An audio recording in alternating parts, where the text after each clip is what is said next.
ir Tremilas Dardinas. Toks Kauno Žalgirio komandos startinis penketas šį vakarą.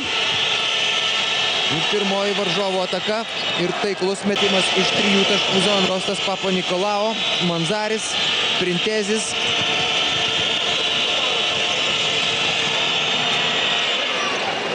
Povilas pataikantis A1, C1, B2, D2, A3, C3, B4, D4. Ir kad grupė F žais B1, D1, A2, C2, B3, D3, A4, C4. Tai reiškia, kad C4 turėjo Olimpiakos, Sienos Montepaski, Belgrado Partizanas, Stambulo Ulkeris ir Emporio Armani. Nu, arba, tarkim, Vitorijos Kaha Laboral. Aš tiesiog modeliuoju situaciją. Ir dabar išvardinės visas šitas komandas aš galėčiau turbūt jūsų retoriškai paklausti. Jums atrodo, kad kuris nors... Man atrodo, kad nebuvo pražangos niekam ten. Na, bet kokiu atveju. Tęsiasi prie Olimpiakos komandos ataka. Ir Printezis pataiko netokį jau ir lengvą bei paprastą. Sužaidus beveik 4 minutės. Beveik 6 minutės šiame ketvirtyje. Kostas Papanikolau gali pataikyti. Dabar buvo paliktas visiškai laisvas. Tremilas Dardinas nubėgo padėti savo komandos draugui. Eurolygoje taip buvo tie 2 pralaimėjimai, bet jie buvo jau senokai. Niekas pernelyg stipriai dėl tų 2 pralaimėjimų Olimpiakos komandos rezultatuose nesusikomplikavo. Tai yra komanda, kuri tikrai žais kitame etape ir turės galimybę apginti savo titulą. O čia Kauno Žalgirio komanda vis labiau įsibėgėjanti puolime. Tremilas Dardinas palieka iš nugaros. Ir nežinau, ar pakils šiandieną nuo jo. Martynas Gecevičius nežaidė netgi paskutinėse Graikijos pirmenybių rungtynėse prieš vidutiniokus Rodo Koloso krepšininkus. Ką jau bekalbėti apie Eurolygą. Pirmose rungtynėse spaudžia varžovus ir priverčia kamuolį persivarinėti į varžovo aikštės, į mūsų aikštės pusę Pero Antičių.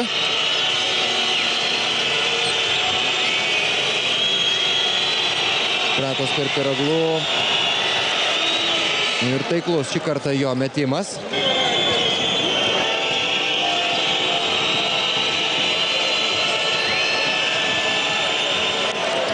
Stratos per Piraglų pro galinę liniją pralindęs vis dėlto rado spragelę, jie pasinaudojo Kauno Žalgiriai, tačiau aišku, kelias iki ten ilgas ir apie tai dar kalbėti dar anksti, bet kokiu atveju bilietus galima pamėginti įsigyti.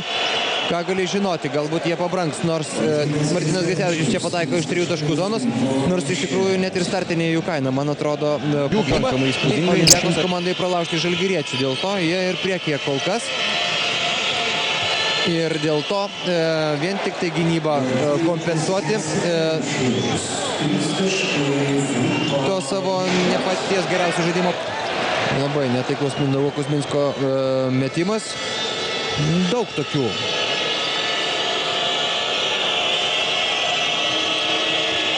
Keistų epizodų Žalgirio puolime. Ir kur kas daugiau epizodų, kai štai taip varžovai savo susikūrė progas mesti laisvi. Labai tiek, kiek galima surinkti per vieną kėlinį. Paulo metimas iš 2 taškų zonos yra taiklus. Angelijos Manzaris nespėjo jam padėti ir Džošas Paulas. Rimantas Kaukėnas mažina skirtumą iki 5 taškų. 31-36 Printezis numeta kamuolį Vasilijus Panulį. Šis praneria pro galinę liniją, priverstas vėl atmesti jį atgal. Netaiklus Papanikolau metimas, tačiau kamuolys atšoka Papanikolau į rankas.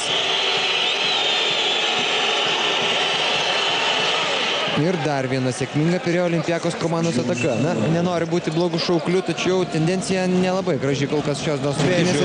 Nei sėkmingi Žalgirio išpuoliai, nei visos Žalgirio komandos pastangos gynyboje. Ibrahimas Džeberas mažina skirtumą iki 4, 34-38.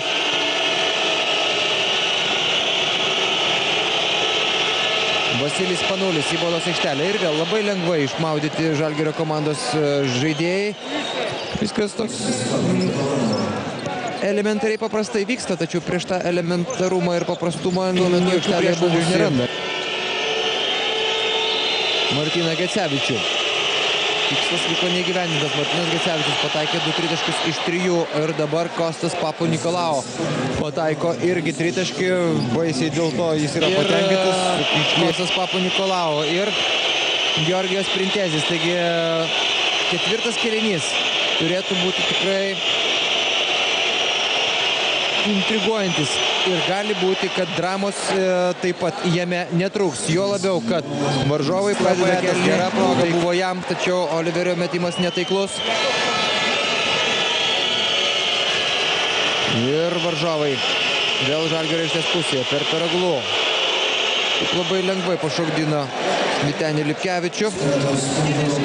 Ir tokia Olimpiakoso kėlinio pradžia.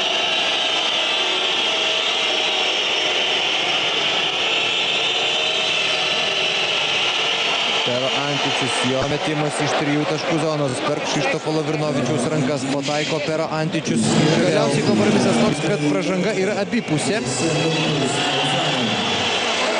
Ir varžovai pataiko iš 3 taškų zonos. AC Law, antrasis jo tolimas šūvis. Vien tik per šį ketvirtąjį kėlinį. Čia tas pats slovenas Damiras Javoras, kurio pavardė kai kurie lietuviai įsidėmėjo iš Europos krepšinio čempionato vykusio Lietuvoje 2011 metais. O čia Kostas Papanikolaou pataiko iš 3 taškų zonos. 63-54,5% taiklumu. Tik tai netaiklus Pauliaus Jankūno metimas.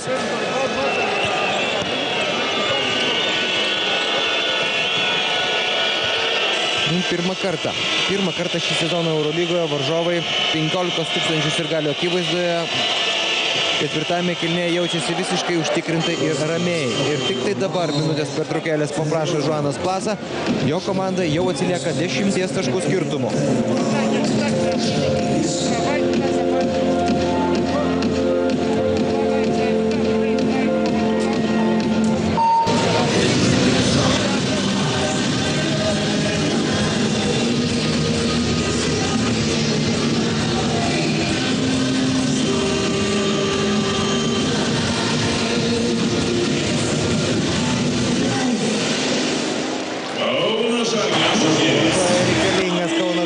Metimas mažinantis skirtumą iki 7 taškų.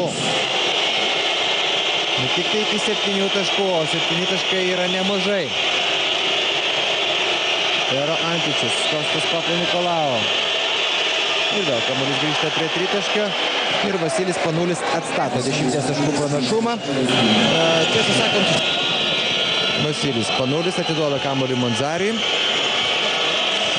Tai žinoma niekur neskuba.